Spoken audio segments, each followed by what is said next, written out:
એક સમયની વાત છે. એક ગામમાં બે બિલાડીઓ રહેતી હતી. બંને ઘણા પાક્કા મિત્ર હતા. તે બિલાડીઓને ખાવા માટે જે પણ મળતું તેને તેઓ આપસમાં વહેંચીને ખાતા.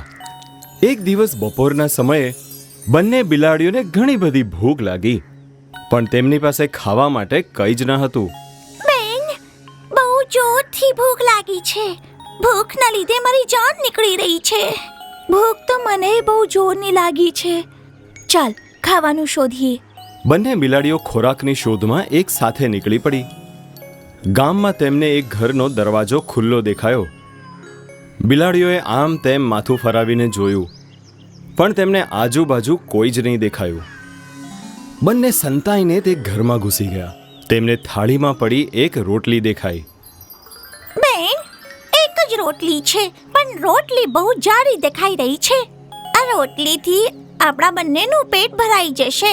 હા બેન, જલ્દીથી આ રોટલી લઈને ભાગી જઈશું, નહીં તો ઘરનો માલિક આવી જશે. આ કહીને એક બિલાડીએ રોટલી ઉપાડી લીધી અને બંને ત્યાંથી ભાગી ગયા. બંને બિલાડીઓ ગામની બહાર એક ઝાડની નીચે બેઠા. બેન, ભૂખ તો બહુ જોરની લાગી છે. જલ્દીથી રોટલી તોડ. હા, તોડું છું. રોટલી વેચવા માટે એક બિલાડીએ રોટલી તોડી, પણ એક ટુકડો નાનો અને બીજો ટુકડો મોટો તૂટ્યો. જે બિલાડીએ રોટલીના ટુકડા કર્યા તેણે નાનો ટુકડો બીજી બિલાડીની તરફ ફેંકી દીધો. આ જોઈને બીજી બિલાડી બોલી, આ શું? છોટો ટુકડો મને આપી દીધું ને મોટો તે લઈ લીધું? આ તો ખોટી વાત છે. આપણે બંનેને જે પણ મળે છે તે આપણે ઈમાનદારીથી અડધો અડધો કરીને લઈએ છીએ. આજે તો તું બેઈમાની કરી રહી છે. મોટો ટુકડો હું ખાઈશ. રોટલી મેં ઉપાડી હતી, એટલે મોટો ટુકડો તો હું ખાઈશ. અને આ વાતમાં બંને બિલાડીઓ વચ્ચે ઝઘડો શરૂ થઈ ગયો. બંને બિલાડીઓને ઝઘડતા એક વાંદરું જોઈ ગયું.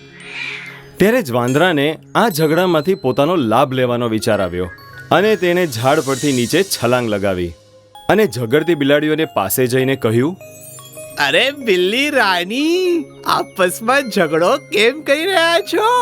વાંદરા ભાઈ, અમે બંને બહુ સારી બેનપણી છીએ.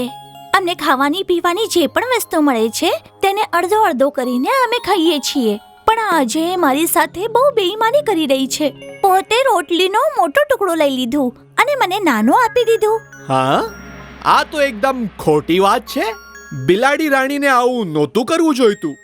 પણ કોઈ વાત નહીં, જો તમે બંને સહમત હો તો હું આ વસ્તુનો નિકાલ લાવી શકું છું. તો કેવી રીતે ફેસલો કરીશ?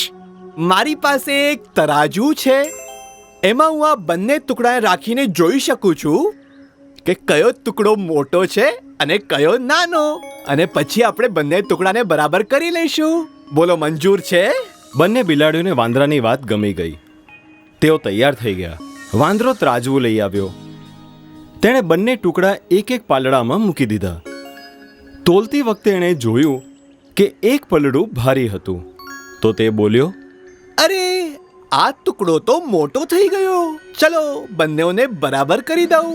અને આટલું કહીને તેણે મોટા ટુકડામાંથી થોડું તોડીને ખાઈ લીધું. પણ હવે બીજું પલડું ભારી થઈ ગયું. વાંદરા ભાઈ, આ શું કરી રહ્યા છો? બિલાડી રાણી, બંને ટુકડાને બરાબર કરવા માટે હું આવું કરી રહ્યો છું. ડરતા નહીં, હું એકદમ ઈમાનદારીથી ફેસલો કરીશ. તેણે બીજા પલડાની રોટલી ઉપાડીને તેમાંથી પણ થોડું ટુકડું ખાઈ લીધું. આ રીતે જે પણ પલડું ભારી થતું તેમાંથી રોટલી ઉપાડીને તેમાંથી થોડોક ટુકડો ખાઈ લેતો. બંને બિલાડીઓ ગભરાઈ ગઈ. વાંદરા ભાઈ, તે અમારી રોટલી અમને આપી દો. અરે, આવી કેવી રીતે આપી દઉં? ફેસલો તો હજુ થયો જ નથી. જો તમે બંનેઓએ મને સરપંચ બનાવ્યો છે તો ફેસલો કરવો મારો ફરજ છે. વાંદરાએ પાછું ભારી પલડામાંથી રોટલી ઉપાડીને તેમાંથી એક ટુકડો ખાઈ લીધો.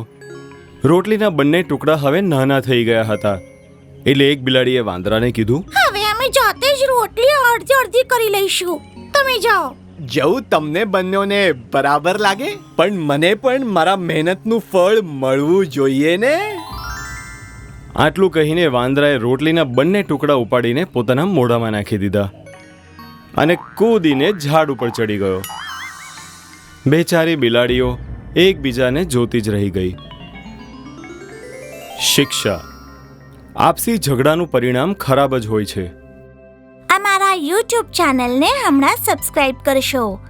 નવા વિડીયો જોવા માટે બેલ આઇકોન જરૂર દબાવશો. તમે અમારા વિડીયોઝ ઉપર કમેન્ટ જરૂર કરશો. વિડીયોને લાઈક કરીને મિત્રોને શેર જરૂર કરશો.